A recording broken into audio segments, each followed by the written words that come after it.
Você já percebeu que algumas pessoas passam a vida inteira procurando amor e mesmo assim nunca conseguiram encontrá-los? Elas entram em relacionamento, se apaixonam, casam, se entregam, sofrem e recomeçam.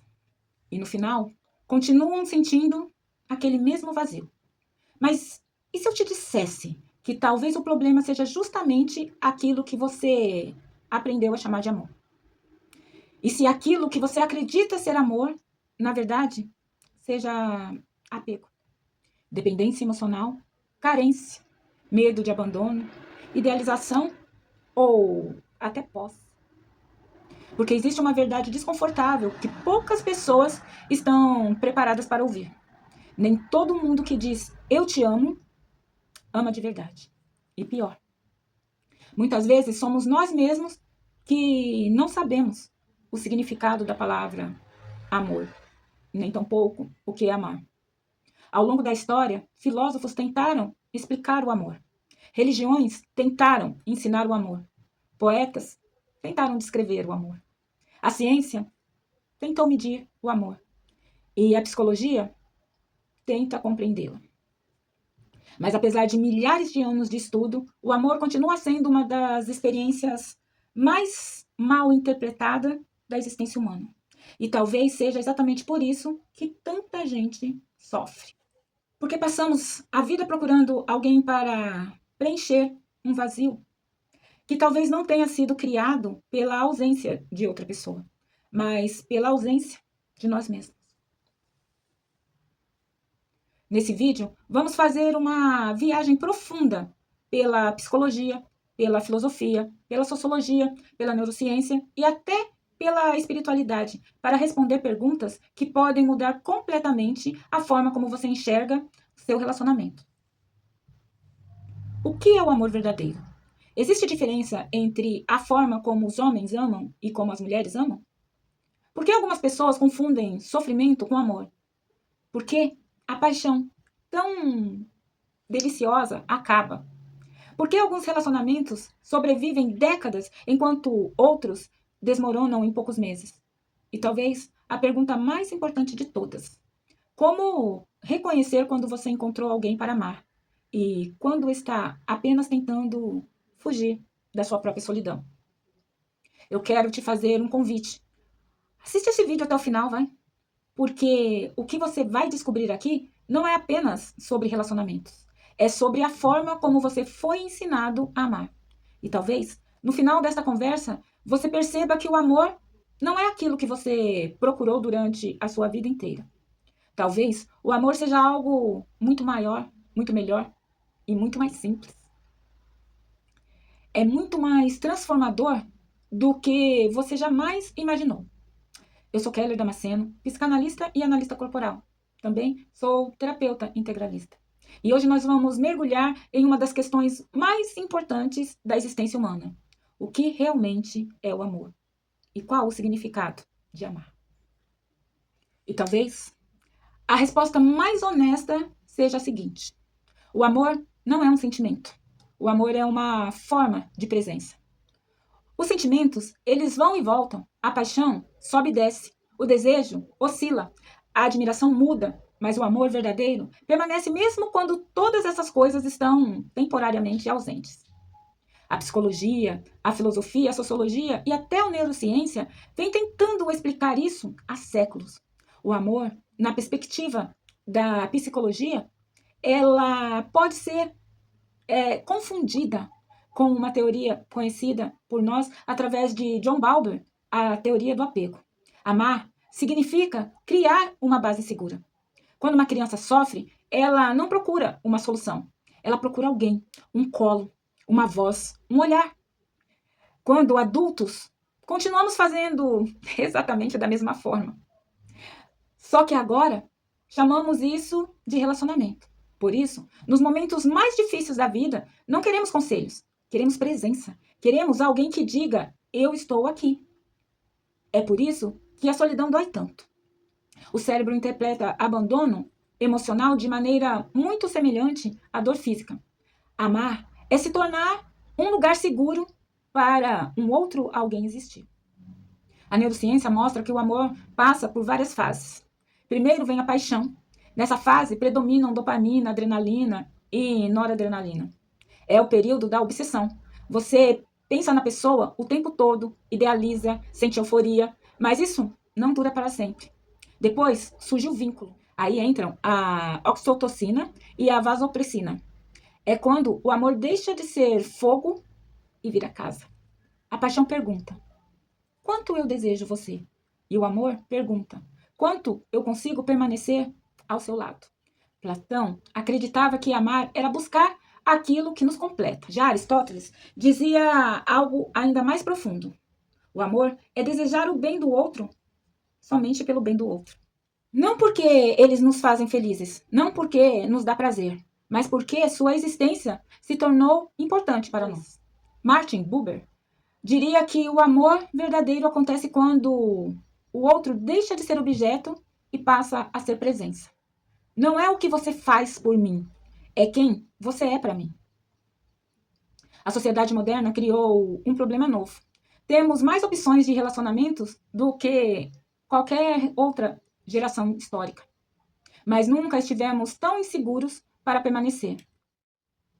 O sociólogo Bauman chamou isso de amor líquido. Relacionamentos passaram a ser consumidos como produtos. Enquanto servem, permanecem. Quando exigem esforço, são descartados. O resultado? Muita conexão superficial e pouca intimidade verdadeira. Você sabia que existem 5 variáveis de um relacionamento saudável? Sabe quais são? 1. A verdade. Sem verdade não existe intimidade, existe teatro. O amor cresce na autenticidade. 2. Respeito. Respeito é reconhecer a individualidade do outro. Quem ama não precisa controlar, não precisa diminuir, não precisa possuir. 3. Diálogo. A palavra diálogo vem do grego dia, através, e logos, sentido ou razão. É a construção de uma verdade comum. Não é vencer, é compreender. 4. Cooperação. Quando verdade, respeito e diálogo existem, surge a capacidade de construir juntos. Os problemas deixam de ser eu contra você e passam a ser nós contra o problema. E por último, mas não menos importante, a confiança. A confiança é consequência natural. Ela não é exigida, ela é construída, gota a gota, dia após dia. Muitas pessoas confundem intimidade com sexo. Mas sexo é apenas uma expressão possível da intimidade. Existem diversas formas de intimidade. Intimidade física, que constitui toque, abraço, carinho e a sexualidade. Intimidade emocional, que pode mostrar vulnerabilidade sem ter medo, nem constrangimento. Intimidade intelectual, conversar durante horas, trocar ideias, aprender juntos. Intimidade espiritual, compartilhar significados, propósitos, valores, visão de mundo. Intimidade existencial, a mais rara de todas as formas de intimidade. É quando você não precisa fazer nada. Você simplesmente gosta de ser e de estar com aquela pessoa. Silêncio não incomoda e a presença basta. Também nós nos perguntamos se o amor se diferencia entre os homens e as mulheres. A resposta aqui é um pouco complexa. Eu diria sim e não. Biologicamente, existem diferenças, mas elas são menores do que a cultura costuma dizer. De forma geral, homens tendem a sentir amor mais associado à admiração, lealdade e parceria. Mulheres tendem a sentir amor mais associado à conexão emocional, segurança e vínculo. Mas isso, claro que não é regra. São tendências estatísticas. No fundo, ambos procuram a mesma coisa: sentir-se vistos, sentir-se acolhidos e sentir-se importantes uns para os outros. Os gregos antigos identificaram várias formas de amor. E aqui nós podemos citar Eros, o amor romântico e sexual, desejo, paixão. Podemos também falar sobre filia, a amizade profunda, o companheirismo. Storge é o amor familiar, pais e filhos, irmãos. Também temos o amor ágape, que é aquele amor altruísta, o amor que cuida, que serve. O amor pragma, que é aquele amor construído pelo tempo. É aquela coisa de escolha diária e a escolha é sempre o outro. A filáutia é o amor próprio, é um amor saudável. Sem ele, todos os outros amores adoecem. Talvez a definição mais profunda de amor seja quando sofremos profundamente. Algo infantil desperta dentro de nós. A criança que ainda existe, a parte vulnerável, a parte que sente medo. Nesse momento, não queremos dinheiro, não queremos sucesso, não queremos razão, queremos alguém. Alguém que nos olhe, alguém que nos reconheça, alguém que diga o nosso nome. Porque, no fundo, o amor talvez seja exatamente isso. Amar é oferecer ao outro um lugar onde ele possa existir, sem precisar se defender. E quando duas pessoas conseguem fazer isso, uma pela outra, nasce algo muito raro. Algo que vai muito além da paixão, muito além do desejo, muito além da convivência, da conveniência social. Nasce aquilo que os filósofos, poetas, psicólogos, religiosos vêm tentando explicar há milênios. A experiência de encontrar um lar dentro de um outro ser humano. Você já pensou que talvez, depois de tudo que conversamos hoje, a pergunta mais importante não seja quem me ama, mas sim, eu sei amar? Porque amar não é sentir borboletas no estômago. Não é sofrer por alguém e nem tampouco depender de alguém. Não é possuir ninguém. Amar também não é se anular, não é aceitar abusos, não é carregar sozinho um relacionamento inteiro nas suas costas. O amor verdadeiro é um encontro. O encontro entre duas pessoas que aprenderam a ser inteiras, mas que escolheram caminhar juntas. Talvez você tenha percebido durante esse vídeo que muitas das coisas que chamamos de amor são, na verdade, medo. Medo de ficar sozinho, medo de ser abandonado, medo de não ser o suficiente e até medo de nunca ser escolhido. E quando o medo veste a roupa do amor, surgem o controle, o ciúme excessivo, a dependência emocional e a idealização e o sofrimento. Mas quando o amor amadurece, ele produz outra coisa. Ele produz liberdade, porque o amor saudável não aprisiona, ele acolhe, não sufoca, ele aproxima, não exige perfeição, ele oferece presença. E talvez a maior prova do amor que exista não seja ouvir alguém dizer, eu te amo. Talvez seja encontrar alguém diante de quem você é e de quem você passa a ser exatamente. Sem máscaras, sem personagens, sem precisar provar nada para ninguém. Alguém diante de quem você possa simplesmente existir.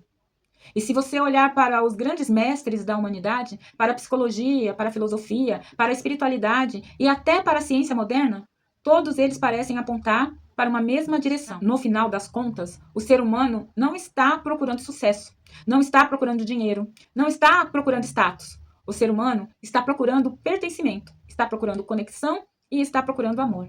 E talvez seja exatamente por isso que tantas pessoas sofrem. Porque passam a vida inteira procurando no outro aquilo que ainda não encontrou dentro de si próprio.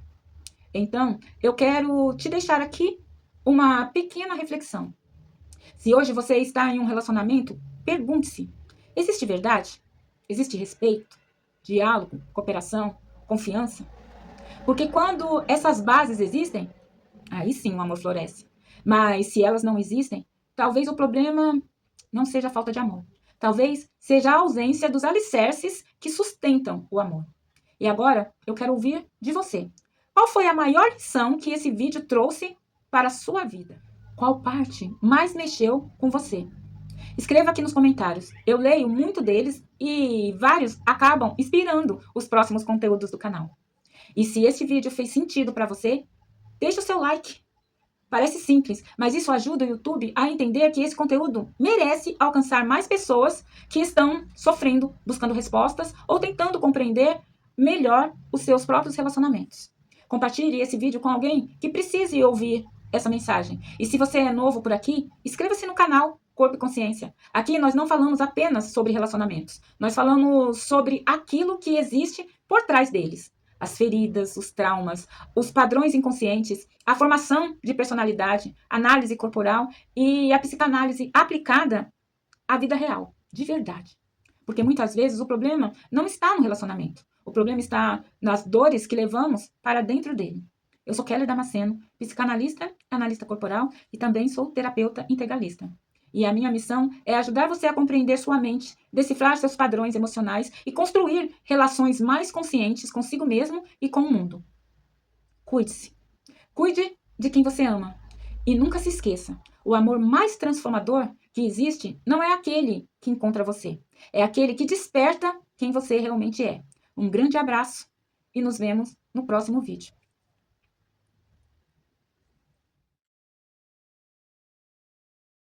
Aí entram a aí entram a oxitocina, oxitocina e a vasopressina. Aí entra a oxitocina e a vasopressina. Aí entram a